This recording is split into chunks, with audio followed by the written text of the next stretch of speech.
ating pagsamba sa Diyos. Bagamat nung nakaraan na, nagbigay ako ng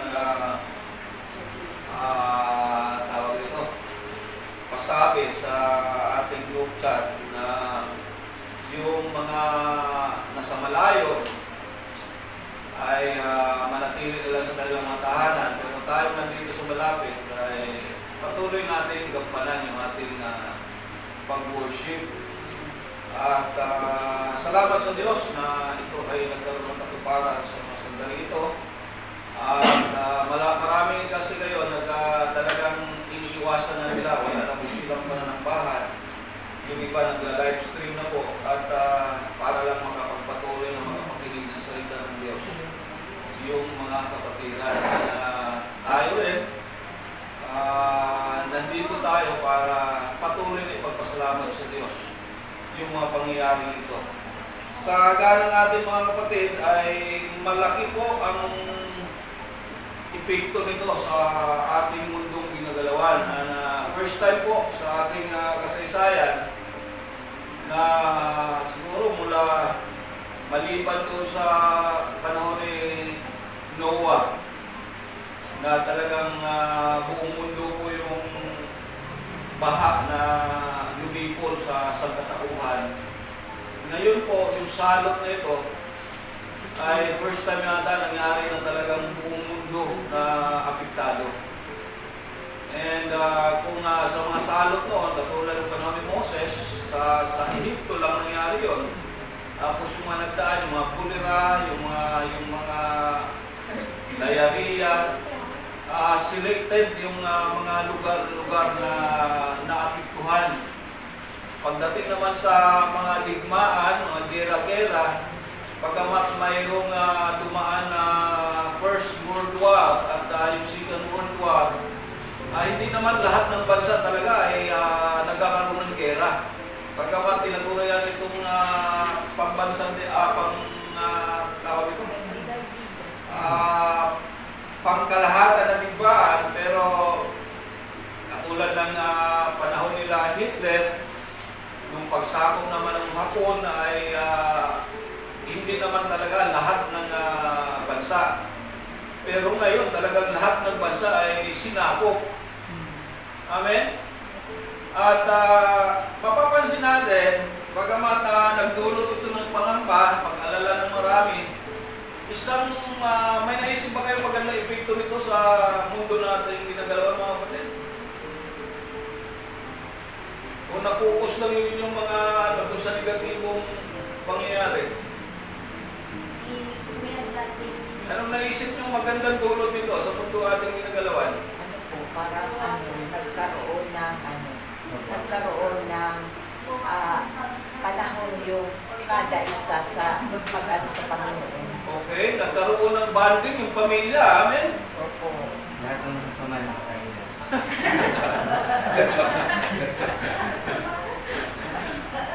Nagkaroon ng dati-rate, yung iba mga huli, walang ibang ginagawa kundi magtrabaho lang ng pagtrabaho, napabayaan minsan yung pamilya.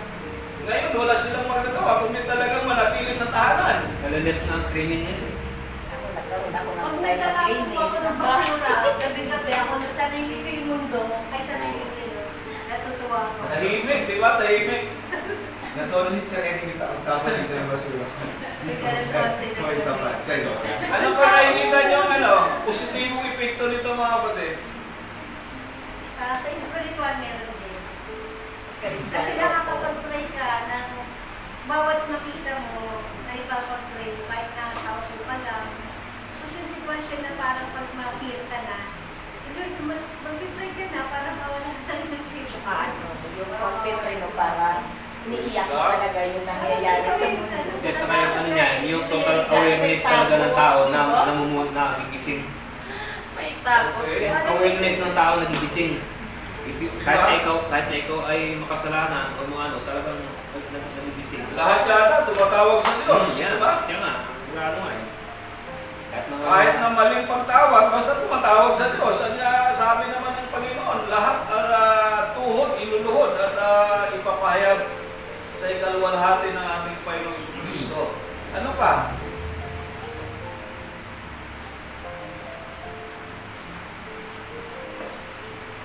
Sabi nung NASA, nung tinignan daw nila yung mundo natin, ba luminis first time? Kasi tumigil lahat ng mga pabrika, walang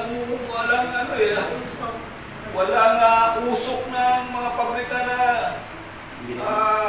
Hindi naging polluted. oo, tapos lahat ay tumigil talaga eh. Sasakyan. Kaya nung makita nila yung mundo natin ay luminis yung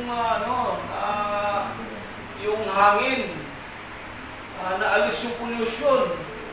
At kung sakali na ito'y maglalas ng 1 month na magla-lockdown, abay purihin ang Diyos.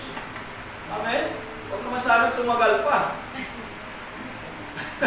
Masama ang epekto. Tumagal pa.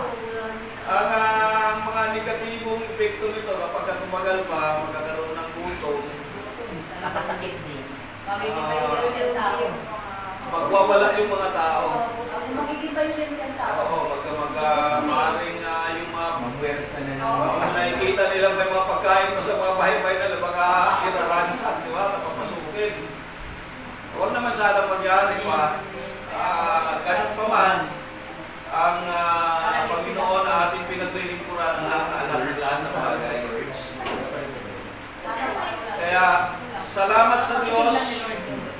Isang pagkakataon ito para magkaroon ng bonding ang pamilya, magkakaroon ng time ang bawat isa na magbasa ng Bible. Siya nawa. Amen. Malinis yung kapaligiran. Oo, amen. Nagkaroon ng pagkakataon na maglinis. Brother, nilinis yung buong paligid namin ito, no? Ako, nagtataon ako maglinis sa bahay. Hindi ko nalilinis yun. Kainin ka sa loob ng bahay. Oo. Tawag doon. Wala Kaya- na lumipat. Maraming salamat sa kalooban ng Diyos na ipinaparana sa atin ito, bagamat nagdulot na pag-alala sa iba, lalo tingin doon sa mga nakikita natin yung mga bagamat mahirap tayo, pero may mga taong mas mahirap yung kanilang kalagayan. At lupinawa ng Panginoon na pangunahan yung ating mga government officials na huwag magiging makasarili, na sarili pa rin yung kanilang. Sana this time ay mag-dole out naman sila ng kanilang mga ari-arian para pakinabangan ng mga mahirap. Di bali tayo na nausra-usra naman tayo sa ating pang-araw-araw na pamumuhay. Mas nakakaawa yung mga talagang kumakayod araw-araw. Tulad ng mga nagdadrive, mga truck, yung mga pickup driver, di ba? Yung mga tricycle driver. Yung mga namamasada na tigil pasada sila, yung kanilang kinikita, pang-araw-araw din nilang kabubuhay. Kaya lubin ng Panginoon Diyos na maging maayos naman ang lahat at ito yung ating alhikain na magkaroon tayo ng pakikipag-ugnayan sa Panginoon Diyos, hindi lamang doon sa ating mga sarili, kundi pangkalahatan na sa pamagitan ng ating mga panalangin ay may paabot natin sa Diyos yung ating gustong idulog sa Kanya. Lupin ng Panginoon na hindi ito magtatagal at mayroon lang talaga siyang purpose na ipaparating sa ating lahat. Hanggamat marami po ang ngayon, katulad ng Italy, sa Korea, South Korea yata ay patuloy pa rin yung hindi pa rin nakukontain yung virus. Sa Italy, dahil alam mo sa Italy mga kapatid, masyadong doon yung nightlife doon, masyadong buhay na buhay. Kaya kahit may yung bagamat may kautusan ng gobyerno, pero sa kanila may mga social gatherings pa rin. Meron nga nasa Facebook tayo sa Italy na itinasal. Alam nyo, yung lahat ng mga dumalo, wala affected ng virus. Zombie.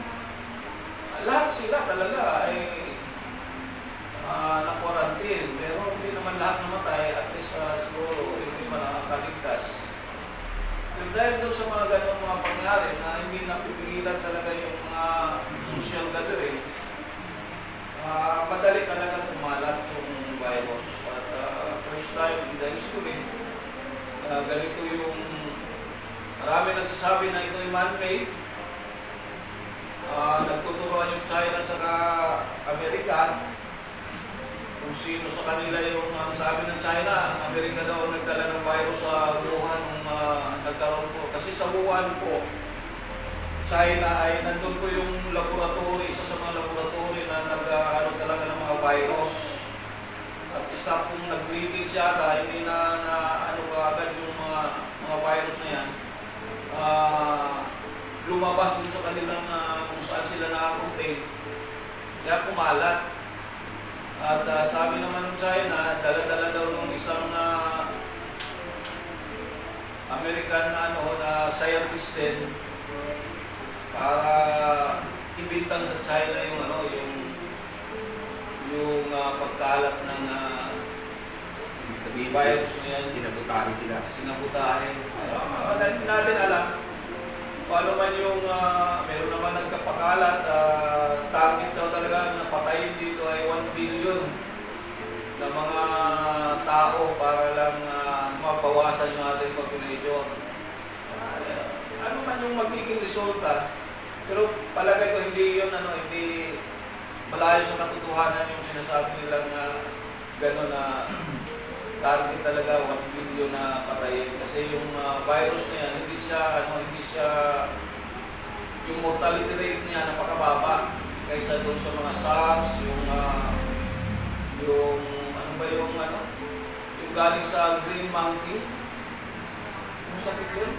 Ebola. Ebola virus. Na talagang mataas yung yung mortality rate. Itong corona yung mababa. Yun nga lang, ang problema nito ay matagal siyang malaman na meron ka palang infected ka ng virus nito. Yung incubation period niya matagal. Sabi ng iba, 14 days. Yung iba naman hanggang 3 weeks. Yung iba hanggang 1 month. Kaya yung ating quarantine na pinapatupad ng gobyerno umabot ng 1 month. Yung ibang mga virus na nagiging katakutan ng mga nakaraan, bigla din naman kasi yun, mabilis yung yung epekto, kaya madali din siyang ma-contain, madali siyang maakula, ma-control. Kaya ito mahirap. Sa 45:7 na Isaiah, nakalagay doon na ang lahat ng ito ay pinahintulutan ng Diyos o ginawa ng Diyos. Calamities and peace is created by God. Sabi doon, pakibasa nga yan, pakibasa. Isaiah 47. Amen. Ako ang lumikha ng diliman liwanag. Ako ang nagpapahintulot na kaginhawaan at kapangamakan. Ako si Yahweh ang nagpapasya ng lahat. Okay. Ako ang lumikha ng liwanag at dilim. Ako ang nagpapahintulot ng kapayapaan at kaginhawaan at kapahamakan. Lahat ng ito ay ginawa ng Diyos. Now, alam natin mga kapatid, kung ito man ay ito mga nangyari ngayon ay gawa ng tao, hindi pa rin ito mangyari kung hindi ito ipinapahintulot ng ating Panginoon. Kaya salamat sa Diyos, gaya po ng ating pong nakita at napagmasdan natin na hindi lamang po negatibo yung epekto nito, hindi lang pangamba, kundi laki pong pasasalamat natin sa magandang epekto nito sa buhay natin. At alam ng ating Panginoon Diyos kung ano talaga ang mabuti para sa ating lahat. Kaya may mga pagkakataon na ginagawa ito ng Panginoon Diyos, bagamat minsan nangangamba ka tayo, nag-isip tayo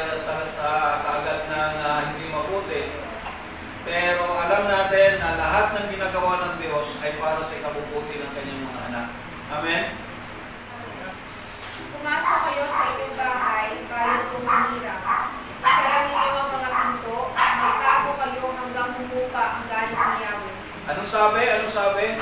Ano ang instruction? Pasok. Pumasok kayo sa inyo. Sige, pakiulit, pakiulit. Pumasok kayo sa inyong bahay, bayan kong manira. Isara ninyo ang mga pinto, magtago kayo hanggang humupa ang galit ni Yahweh. Sapagkat darating si Yahweh mula sa kalangitan upang parusahan ng mga tao sa daigdig dahil sa kanilang mga kasalanan. Sa sandaling ito ay mahahayag ang mga igil na pagpaslang at mabubunyag pati ang kanilang diinan. Purihin ang Panginoon. May relevancy bang mga kapatid? Yung mga salitang ito sa mga pangyayaring atin kung naranasan sa panahon ito. Hindi man direktamente na talagang tawag ito. Kung titignan natin, meron pong malaking pagkakahawig. Di ba? Yung salitang lockdown at yung sinasabi dito ng ating Panginoon na pumasok kayo sa inyong mga silid, sa inyong mga tahanan, isara nyo yung mga pinto, at hanggang lumipas yung galit ng Panginoon Diyos sa sanlibutan ito. Now, salamat sa ating Panginoon sapagkat yung proteksyon niya sa kanyang mga anak. Bakit po ito nangyayari? Dahil gustong ipakita ng Diyos yung kanyang kapangyarihan. Gustong ipakita ng Panginoon Diyos na dapat parusahan yung mga taong hindi po kumikilala sa Kanya, na patuloy na sumusuway sa Kanyang kalooban. Parang ano lang, partial, para bang tawag nito, pasiuna. Parang patikim pa lang ng ating Panginoon, pero meron pang mas matinding darating. Pero ang dapat natin isipin dito mga kapatid ay yung proteksyon ng Diyos sa kanyang mga anak. Kasi kung hinayaan niya at wala talagang mga babala at talagang hinayaan na lang yung mga taong magkagulo, ay malaki talaga ang magiging epekto ito para sa atin bilang mga mananampalataya sa Diyos. Pero dahil sa ito yung instruction niya, manatili kayo sa inyong mga tahanan, bawal mo nang lumabas hanggat hindi humupa yung galit ng ating Panginoon. At alam natin, hindi rin magtatagal, huhupa rin ang galit ng Panginoon Diyos para may pakita lang sa tao kung paano siya kakapangyarihan at kung paano niya minamahal ng kanyang mga anak.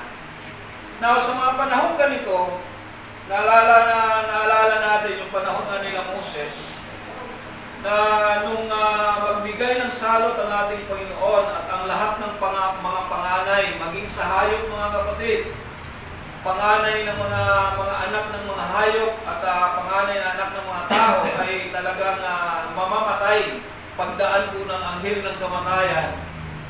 Kaya ang instruction natin bago po manalasa yung anghel na yon ay pinamarkahan ng ating Panginoon sa pamamagitan po ni Moses ang bawat tahanan na lahat ng hamba ng mga pintuan ay lalagyan po na dugo ng tupa para pagdaan ng anghel na nananalasa sa lahat ng mga panganay, mailigtas po yung may mga marka ng dugo. Gaya po ng panalangin nga kanina na nabanggit ni Brother Caloy na sa ating ding panahon, we are sealed by the blood of Jesus Christ. Amen. Kung paano niligtas sila noon sa pamagitan ng dugo ng mga tupa, ngayon dugo mismo ng ating Panginoon Kristo nung siya'y nagkatawang tao, ang nagiging sa atin, panlaban, na siyang magbibigay sa atin ng proteksyon sa lahat ng uri ng masama. Bagamat hindi natin dapat katakutan ito, hindi natin dapat talaga pangangambahan, pero bilang mga mabuti ring mamamayan na ang ating gobyerno, yung ating pamahalaan ay gumagawa din ng paraan para yung paglaganap ng virus ay mapigilan at ito yung kanilang ginagawa na batas. Pero parang tawag nito, parang coincidence, di ba? Nagbigay sila ng lockdown, manatili sa tahanan, pero nauna na palang nagbigay ng babala ang Diyos sa pamagitan ng kanyang mga salita. Parang coincidence lang, pero ang totoo niyan, plano lahat ng Diyos, lahat ng ito, lahat ng mga kaganapan. Kaya salamat sa Diyos sapagkat dito natin makikita na ang Panginoon na ating kong pinaglilingkuran ay tapat sa kanyang mga pangako. Pagamat yung mga lahat ng ito ay nakalaan po sa bayan ng Israel, pero pagdating sa Revelation, kung subaybayan natin yung programa ng ating Pentecost, Pagkatapos nito, may nakita naman akong 4 na anghel na nakatayo sa 4 na sulok ng daigdig. Pinipigil nila ang 4 na hangin upang huwag mo nang umihip sa lupa, sa dagat, o sa anumang punong kahoy. At nakita kong umaakyat sa gawing silangan ang isa pang anghel, naglay ang pantatak ng Diyos ng buhay. Sumigaw siya sa 4 na anghel na binigyan ng Diyos ng kapangyarihang mapinsala sa lupa at sa dagat. Huwag mo na ninyong pinsalain ng lupa, ang dagat o ang mga punong kahoy hanggat hindi pa natin nalalagyan ng tatak sa noo ang mga lingkod ng ating Diyos. At sinabi sa akin ang bilang ng mga inatakan, 144,000 buhat sa 12 lipi ng Israel. okay, kung titingnan natin dito, 1 hanggang 3, itong virus na atin kung kinakarap ngayon ay hindi po siya airborne. Hindi siya natatangay ng hangin. Dumidikit lang siya doon kung saan na may nahawakan. Pero, itong binanggit ko dito sa Revelation, na paparating pa lang, ito yung matindi. Ito yung matindi sapagkat hangin po siya. Sa hangin siya sumasama. Pero ganun pa man, lahat ng ito ay ginawa ng ating Panginoong Diyos. Pero purihin ang ating Panginoon, mga kapatid. Sabi niya, ang instruction niya dun sa anghel na magbibigay ng ganitong salot sa 4 na tawag ito, 4 corners ng ating mundo. Sa buong sulok, 4 na sulok ng ating sanlibutan. Ibig sabihin, buong mundo ang apektado. Ngayon, ang salot na ito ay airborne. Kaya nga ang instruction, huwag mo munang paihipin ang hangin. Kasi once na umihip na yung hangin, madadala na yung mga virus. Purihin ang Panginoon, anong magiging, kung iisipin natin kung itong COVID-19 na ito ay airborne, ano kaya magiging resulta nito, mga kapatid? Ha? Sa kalsada, marami pa. Baka maglipana po yung mga patay. Pero darating po itong ganitong pagkakataon.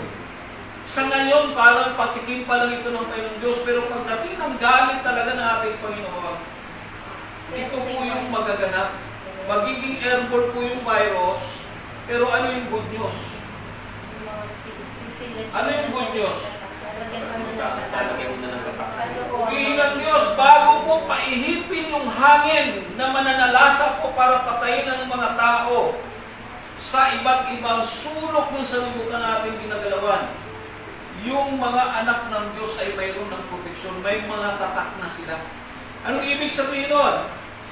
Na kapag nanalasa po yung salot na yan, damay ba yung mga anak ng Diyos? Hindi po. Yung kanyang mga manggagawa, yung kanyang mga anak, yung mga bahagi ng kanyang iglesia ay nakasilyado. Purihin ng Diyos. They are totally sealed by the mercies of God. Yung kanyang kapangyarihan po ang siyang magbibigay ng proteksyon sa atin. Kaya, kung talagang meron tayong pananalig at pananampalataya sa Diyos, wala po tayong dapat ipangamba, wala po tayong dapat Kailangan nga lang, sa panahong ganito, siguro sa panahon na darating itong salot na ito, wala na pong magagawa ang gobyerno natin. Sa ngayon, meron pa silang pwedeng gawin, alinsunodin dun sa salita ng Panginoon Diyos na manatili muna kayo sa inyong mga tahanan hanggat hindi pa lumilipas yung salot na ito. Then, pagdating po ng yung final na nagagawin ng ating Panginoon Diyos, wala na pong magagawa ang gobyerno natin sapagkat worldwide, ang Diyos na po ang siya mananalasa talaga. Gagawa ng paraan. Pero, salamat sa ating Panginoon, ulitin ko, ang buhay natin ay nasa ilalim po ng proteksyon ng Diyos. Sino yung mga mapapalad? Mapapalad tayo. Amen? Mapapalad tayo na nagtitiwala at nagbibigay ng pagpapahalaga sa salita ng ating Panginoon Diyos. Hindi kasi lahat ng tao nakakaunawa. Maski sa Christian world, mga kapatid, marami po mga Kristiyanong hindi naman talaga kilala nila ang kanilang Diyos na pinagulingkuran. Marami po na hindi naman nila talaga kilala ng totoo ang ating Panginoon Jesucristo. Pero sila po ay nananambahan sa Diyos. Pero alam nyo, pagdating ng panahon, ang sabi po ng Bible, ang makakaligtas lang kapag nanalasa na talaga at gumawa na ng pag pinairal na ng Panginoon Diyos yung kanyang galit, purihin ng Panginoon, lahat ng wala po sa ilalim ng kanlungan ng ating Panginoon Diyos, damay. Kaya ang sabi po ng Biblia, sa aklat po ng Daniel, Aakitin niya sa pamamagitan ng panlilinlang ang mga Hudyong umalikod sa kasunduan. Ngunit maninindigan ang mga nananatiling tapat sa kanilang Diyos. Tuturuan ng marurunong sa lupain ang mga tao, kahit na sa simula ay mamamatay ang iba sa kanila, sa pamamagitan yung ng mga nagtuturo ng katotohanan, bagamat yung iba ay mamamatay, matatapos yung kanilang buhay, pero marami po silang matuturuan na gumawa ng tama at kilalanin ang kanilang Diyos na pinaglilingkuran. Sige po, tuloy. kahit na sa simula ay mamamatay ang iba sa kanila, sa pamamagitan ng espada at apoy, umabihag at pagnakawan. Sa kanilang pagtatalo, may ilan lamang natutulong sa kanila, bagamat marami ang magkukunwaring kasama nila. Praise God. Marami dahil po nangamatay na po yung ibang mga lingkod ng Panginoon Diyos ay mamamatay sa tabak, sa iba't ibang uri ng paraan. Kaya yung iba, marami ang papanig na po doon sa kalaban. Pero, tuloy, Ilan sa marurunong ang nagbubuwis ng buhay upang ang mga nalagit sa kanila ay maging dalisay at malinis hanggang sa dumating ang takdang wakas. praise God. Bagamat mayroong mamamatay, mayroong magbubuhis ng buhay, ito po ay kapakanan po doon sa mga taong patuloy na lilinisin ang ating Panginoon Diyos at maninindigan sa katotohanan. Kaya ang sabi doon, kung titingnan natin yung 32, ang pagkakasalin kasi sa English dyan, bagamat marami po ang madadaya, pero ang mga tao ng Diyos na nakakilala sa kanilang Diyos na pinaglilingkuran, sila po yung mananatiling tapat sa Diyos. Kaya nga importante na kilala mo ang Diyos na pinaglilingkuran mo. Kasi kapag hindi mo siya masyadong kilala, yung iyong pagiging faithful ay unti-unti po itong mababawasan at hanggang tuluyan na itong mawawala. Pero kung alam mo at kilala mo yung Diyos na pinaglilingkuran mo, hanggang sa kahuli-hulihang sandali ng buhay mo, mawala man yan, mamatay man yan sa pamagitan ng tabako, anumang paraan, ang mahalaga, marami kang madadala sa paanan ng Panginoon Diyos na manindigan pa rin sa katotohanan. Kaya, anyway, pagdating naman ng araw, sabi nga ng Biblia, yung mga namatay sa paglilingkod, yung mga namatay sa pagtatanggol ng kanilang kamataan, ng kanilang pananampalataya, muli din naman silang mabubuhay, kaya walang problema. Wala pong dapat pangambahan. Kasi yung buhay na ating inaasahan, kaya tayo lumalapit sa Diyos ay hindi po sa mundong ito. Ang buhay na ating pong inaasahan ay nasa kaharian niya. Nag-aantay po tayo ng tamang panahon na ibababa yung tunay nating tirahan, yung totoo nating tirahan, ito yung kanyang kaharian na ginawa niya para panirahan ng kanyang mga binanal. Kaya, ang bagamat sa panahon natin ngayon, marami tayong pinuproblema, dumadaing tayo sa hirap. Sabi nga ng Romans chapter 8, verse 22 hanggang 24, pag-ibasa na yan. Alam natin hanggang ngayon ay dumaraing ang isang nilikha dahil sa matinding hirap na tulad ng isang nanganganak. At hindi lamang ito, kundi tayong mga tumanggap na ng Espiritu bilang unang kaloob ng Diyos ay dumaraing din habang hinihintay natin ang pagpapahayag ng ating pagiging mga anak ng Diyos Praise God. at ang paglaya ng ating mga katawan. Yung pagkapahayag na, pakiulit nga, hanggang sa dumating yung sa 23. At hindi lamang ito, kundi tayong mga tumanggap na ng Espiritu bilang unang kaloob ng Diyos ay dumaraing din habang hinihintay natin ang paghahayag ng ating pagiging mga anak ng Diyos at ang paglaya ng ating mga katawan. Praise God. Habang inaantay daw natin yung kaganapan ng lahat na ito, yung pagtanggap natin ng tunay na katawan na panlangit. Itong ating katawan na ito ay panlupa, pero bibigyan ito, papalitan ito ng ating Panginoon ng katawang panglangit at mahayag ito sa lahat ng tao. Kaya anong gagawin? Sige, 24. Naligtas tayo dahil sa pag-asang ito. Ngunit hindi iyon matatawag na pag-asa kung nakikita na natin ang ating inaasahan. Amen. Tuloy lang. Hanggang 28. Sapagkat sinong tao ang aasa pa kung ito'y nakikita na niya? Ngunit kung umaasa tayo sa hindi natin nakikita, ihihintay natin iyon ng buong taga. Amen. Gayon din naman, tinutulungan tayo ng Espiritu sa ating kahinaan. Lahat tayo mga kapatid may mga kahinaan. Amen. Nakakaramdam tayo ng fear, pangamba, nag-aalala tayo.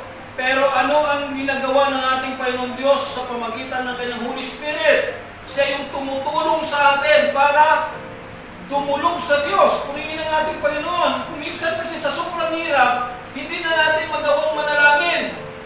Tumutulong na lang yung ating luha, naramdaman natin yung sakit, yung pangamba, pero purihin ang Diyos, siya pa rin ang gumagawa ng paraan. Through His Holy Spirit, siya yung nagpapaabot ng ating kalagayan sa Diyos na nagmamasid sa atin habang tayo po ay naghihintay sa kaganapan ng lahat na ito. Sige, tuloy. Hindi tayo marunong manalangin ng wasto, kaya't ang Espiritu ang dumaraing para sa atin sa paraang hindi natin kayang sabihin. Purihin ang Panginoon, tingnan nyo, isipin nyo na lang mga kapatid, kung gaano tayo kamahal ng Diyos, kung paano tayo inaabot ng Diyos doon sa ating kalagayan. Kaya, magkakaroon ka pa ba ng pag-aalinlangan? Magkakaroon ka pa ba? Paiiralin mo pa rin ba yung iyong gustong mangyari sa buhay mo? Samantalang ang Diyos nag-aalok sa iyo ng totoong buhay na wala na pong hangganan. Kaya panahon ng pag-isip-isip mga kapatid, itong ganitong mga pagkakataon, panahon para yung mga pagbulay-bulayan natin yung mga salita ng Diyos na ibinibigay o inihayag sa atin sa pamagitan ng kanyang banal na salita. Para yung ating pananampalataya, dumating man yung pagkakataon na uugain ng Diyos, sabi doon sa mensahe ng linggo, everything will be shaken, uugain lahat at aalisin ng Diyos yung lahat na nayayanig at manatili po sa atin yung mga bagay na hindi po mayayanig. Kaya kapag ginawa na ito ng Panginoong Diyos, loobin ng Panginoon na lahat tayo po ay makakasurvive. Partikular dito sa atin kung kinalalagyan na iglesia, wala man tayo pwede maipagmamapuri, wala man tayong kayamanan, salat man tayo sa mga bagay na material, ang mahalaga dito, nagpakilala ang Diyos sa atin na siya yung totoong Diyos at magbibigay ng buhay sa ating lahat. Kaya sige, pagituloy yung pagpabasa. At ang Diyos na siyang nakakasaliksik sa puso ng tao, ang siyang nakakaalam kung ano ang kalooban ng Espiritu, sapagkat ang Espiritu ang namamagitan para sa mga hinirang ayon sa kalooban ng Diyos. Purihin ang Panginoon. Siya pa rin ang may gawa ng lahat. Siya yung namamagitan, siya yung nagbibigay ng proteksyon, siya yung maaliw sa atin. Purihin ang ating Panginoon. Amen? Sige. Alam natin sa lahat ng bagay ay gumagawa ang Diyos para sa ikabubuti ng mga nagmamahal sa Kanya. Amen. Silang mga tinawag ayon sa Kanyang layunin. Yes. Hallelujah. Sige, hanggang 30. Sapagkat sa mulat-mulakay, alam na ng Diyos kung sino ang magiging Kanya, at ang mga ito'y pinili Niya upang maging tulad ng Kanyang anak. Amen. Sa gayon, ang anak ang naging panganay sa lahat ng maraming magkakapatid. Ang mga pinili niya noon panguna ay kanyang tinawag, at ang mga tinawag ay kanya rin pinawalang sala, at ang mga pinawalang sala ay kanyang dinahaginan ng kanyang kaluwalhatian.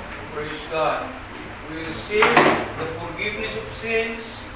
Bagamat marami tayong mga pagkukulang, pero purihin ng Diyos siyang may gawa ng lahat na ito. At tinuring tayong mga panganay ng ating Panginoon Diyos. At bilang mga panganay, ang sabi po ng Bible, He predestined us to be called. And dahil sa tayo ay mga tinawag, pinawalang bisa niya ang lahat ng mga bagay na pwedeng magpaparusa sa atin. Nagiging justified tayo sa kanyang harapan. At sa lahat ng kanyang pinawalang sala, ay binigyan niya po ng kaluwalhatian. At alam natin lahat mga kapatid na we all fall short to the glory of God.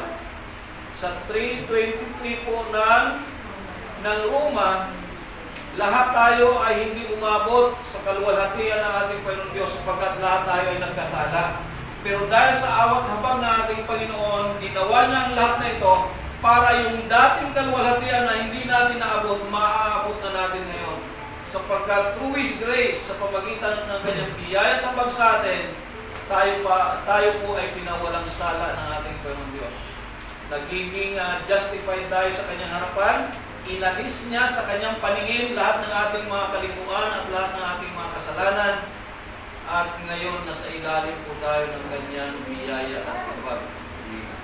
Kaya salamat sa ating Panginoon Diyos. Kaya pag-igihin natin mga kapatid yung ating pag-ugnayan sa Diyos.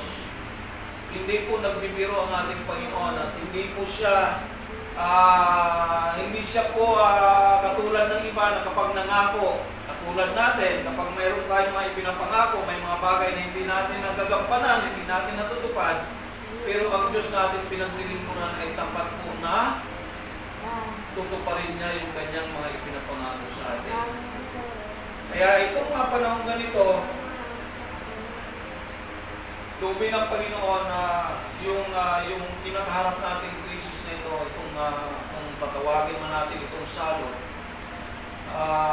alam natin, nakikita natin yung magandang epekto nito sa mundo na ating ginagalawan at maging sa atin bilang mga mananampalataya ay nagkakaroon tayo ng parang pagmuni-muni sa ating mga sarili na ang Diyos ay hindi po nagbibiro, hindi siya nagtulang sa atin, nagpapaalala sa atin at patuloy niya ipinapaalam na wala tayong dapat ipangamba sapagkat sa pamagitan po ng kanyang kapangyarihan, we are fully secured. Huwag lang tayo manghinayang sa oras na ating ilalagi sa mga ganitong mga pagtitipon, sa pagkikaunayan natin sa Diyos sa pamagitan ng mga prayers, yung ating fellowshipping, maliban na lang sa ganitong panahon kasi talagang nasa ilalim tayo ng pamamahala ng ating pamahalaan. Pero salamat sa Diyos na nakapagpatuloy pa rin tayo. Nakapagpatuloy pa rin tayo sa pagsamba natin sa Diyos. Ilan man tayo ngayon, pero alam kong sa bawat mga tahanan, nandun yung ating mga kapatid, ay pinagbabawal sa kanilang lumabas sa kanilang mga bahay. Gaya po na sinasabi nga ng Bible na manatili kayo sa inyong mga tahanan, isarado niyo yung pinto, hintayin niyo na lumipas yung galit ng ating Panginoong Diyos sapagkat lahat ng ito po ay may hangganan. Ang mahalaga, anuman ang magiging kapasyahan ng ating Panginoon, ang pangako niyang proteksyon sa atin ay manatili sa ating lahat. At maging yung ating binasa nga kanina sa Revelation, dumating man yung matinding salot na hindi na siya katulad ng salot na ito, yung salot na talagang sumasama na sa hangin. Ang sabi po ng Bible, wala pa rin po tayo dapat ipangamba sapagkat nakasilyo po tayo o sinisilyuhan na tayo ng ating Diyos. Ang instruction niya, bago gawin ng anghel ng kamatayan yung ganong pagpapatupad sa salot na yan, ang sabi po ng Panginoon, huwag mo munang iihip yung hangin hanggat hindi na tatakan yung mga anak ng Diyos, yung mga manggagawa ng ating Panginoon. Kaya wala tayong dapat ikatakot, wala tayong dapat ipangamba. Lubin lang ng Panginoon na bawat isa sa atin ay patuloy lang na makikipag-ugnayan sa Diyos. Pairalin natin yung ating pag-ibig sa isa't isa, na walang halong sariling hangarin, bagkus para sa kapakanan ng bawat isa na makapagpatuloy tayo sa ating pag-ugnayan sa Diyos hanggang sa dumating ng araw na tutuparin ng Diyos yung ating mga inasahan ayon sa kanyang mga pangako. Now, bilang pagtatapos mga kapatid, sa panahon ganito, hindi natin nakikita yung ating kalaban, pero maliwanag po ang sabi natin ng Diyos. Ano dapat natin gawin? Last verse po, Ephesians chapter 6, simula sa 12 hanggang 14 o hanggang 16.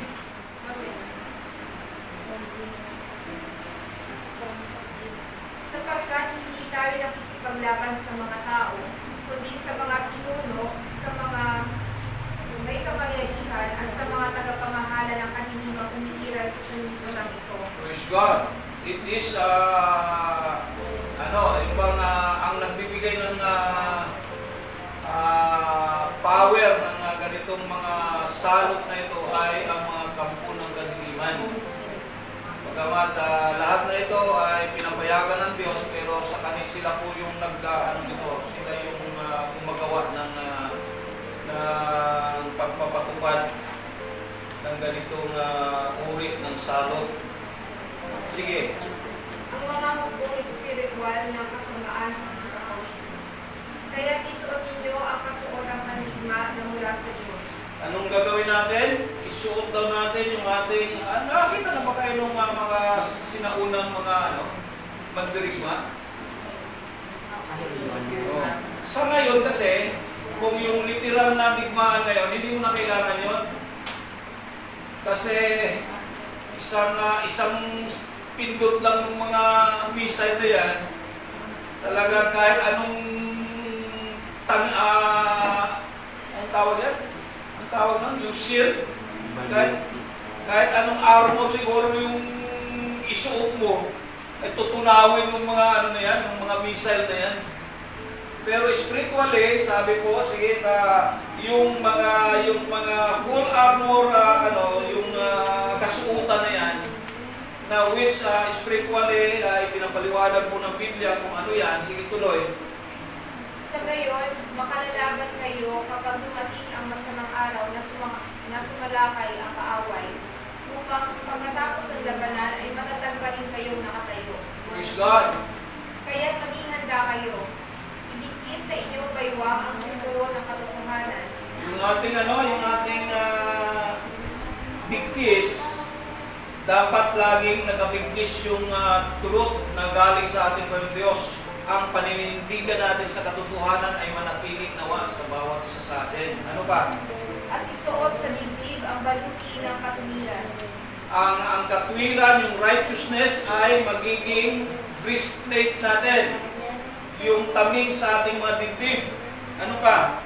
Isuot ninyo ang sandalyas ng pagiging handa sa pangangaral ng magandang balita. Okay, yung ating eagerness para ipahayag ang mabuting balita, kaya po ng ating mga ginagawa ngayon na nakaabot tayo ng halahala, meron po tayong ni-establish na mga gawain, kasama ito doon sa ating mga panyapak na handang pumunta para ipangaral ang mabuting balita. Tuloy. Lagi ninyong gawing malangga ang pananampalataya na siyang papatay sa lahat ng naghihiyag na palaso ng Diablo. Praise God. Kagaya po nangyari ngayon mga kapatid na bakit tayo nandito, bukod sa malapit lang tayo yung ating lugar, Pero kung meron tayong pananampalataya, hindi po hadlang yung mga pagtitipon na ito mga kapatid. Pwede natin gawin. Pero dahil nga sa tayo ay masunurin din sa ano ng ating pamahalaan, pinapayagan natin. Pero alam ko yung ating mga kapatiran ay willing po silang pumunta sa ganitong mga pagtitipon. Yun nga lang, tayo-tayo lang muna dito dahil magkakalapit tayo. Sa kanila kasi ay pinagbabawalan na silang lumabas. Pero darating ang panahon, ilalaban natin ito. Amen?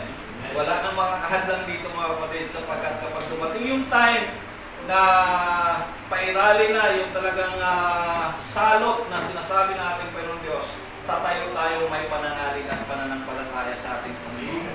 Dahil kilala natin yung Diyos sa ating pinaglilingkuran. Amen? Siya nawa mga kapatid. Sige, tuloy lang. Isuot ninyo ang helmet ng kaligtasan at gamitin ang kabang ng Espiritu na walang iba kundi ang salita ng Diyos. Praise God. Matindi pa rin panlaban talaga. Yung tabak ng Espiritu, ano yung tabak ng Espiritu? Salita ng Diyos. Kaya importante pa rin sa bawat mananampalataya magbasa ng Biblia. Kaya itong panahon natin ngayon na nasa loob tayo ng mga tahanan natin, wala tayong mga trabaho, buksan nyo ang inyong mga Bible. Bagamat madaling magbukas ng Facebook, madaling magbukas ng mga kung ano yung mga magandang panunurin dyan, pero sana bigyan rin natin ng panahon na magbasa tayo na kahit mga ilang talata po sa Biblia na maitanim po sa ating mga puso at kaisipan. Para kung dumating man yung time, baka wala na tayong mga cellphone, hindi na uso siguro yung mga social media na ito mga kapatid sapagkat lilipas naman lahat na ito, pero yung salita ng Diyos nawa ay laging nakatatak sa ating mga puso at kaisipan. Mawala man ng lahat ng bagay, ang salita ng Diyos ang siyang mananatili sa ating mga puso. Paano mananatili yan kung hindi mo alam kung anong sinasabi ng ating Panginoon Diyos? Amen? Paano mananatili yan kung hindi mo nababasa sa kanyang banal na kasulatan? Walang mananatili. Wala tayong tabak na pwede nating ipanlaban sa anumang mga gawa ng mga kampo ng kadiliman. Pero kung meron tayong nababasa, maalala natin sa panahon ng kailangan natin ito, meron tayong sapat na lakas na pwede tayong manindigan kung anong salita meron ng ating Panginoon Diyos na ipaalala sa atin. Kung wala tayong nababasa, wala rin tayong maalala, wala rin tayong panlaban na tabak. Amen? Kaya samantalahin natin ito. Matagal-tagal pa ito. Mga 3 weeks pa. Amen? Mga 3 weeks pa, marami pa tayong mababasa sa salita natin, Panginoon Diyos. Huwag nawa. Hindi naman tayo pinagbabawalan mag-Facebook. Tumingin sa mga nakikita natin sa ating mga cellphone. Hindi naman tayo pinagbabawalan yan, pero pinapayuhan tayo na bigyan natin ng panahon na meron tayong nababasa sa kanyang banal na kasulatan. Kaya nga, salamat sa Diyos nung panahon. Ito yung mahirap kayong mga kapatid bago tayo magtapos. Panahon namin noon, wala pang cellphone, nakatutok kami. Alam nyo, kahit sa gabi, kapag may binabasa kasi ako noon sa kahit hindi Biblia, gusto kong matapos kung ano yung kwento. Kaya ganun din sa Biblia, nung mga panahon na nagsisimula pa lang kami, talagang basa ka lang ng basa. Pero panahon ngayon, mga kapatid, napakahirap sa panahon ninyo. Buti sa amin, meron na kaming naitanim. Nataniman na yung aming mga puso ng mga salita nila ng ating Panginoon Diyos. Pero sa ngayon, natututok po yung atensyon sa social media, sa iba't ibang mga pwedeng makita sa ating mga gadgets. Kaya laging nahuhuli yung pagbabasa ng Bible. Tama ba ako mga kapatid? Tama.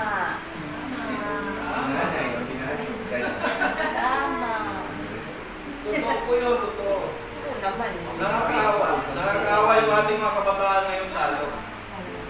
Yung mga bata pa, katulad ni Damien. Mas gusto pa niyang lagi nagtumitingin sa... Di ba, Daniel?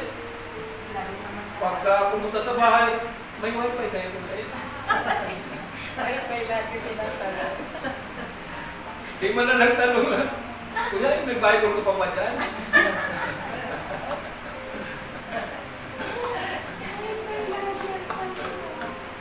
Pero ngayon talaga, yun yung risk ng mga kabataan ngayon, mga kapatid. Bata pa lang, si Jordan eh. Marunong na mag-scroll naman. Uy, ng Diyos. Si ano nga, si Jordan. Anak ni Enya. Si Anya. Ang masama doon, kung yung mga 2 months old pa lang ay nag-i-scroll na ng ano, nanonood na ng mukbang. Kaya nga ako nag-aral, hindi yung nahihi ako gusto mo tinuturuan. Gagawin mag-gawin. Diyos na ko.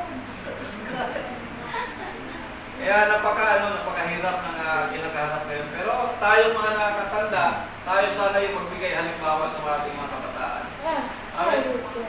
Loobin ng Panginoon. Loobin natin Panginoon Diyos na malagpasan natin lahat ito ayon sa awat na pag natin Panginoon sa bawat isa natin. Dahil lang po ito may mga kapatid.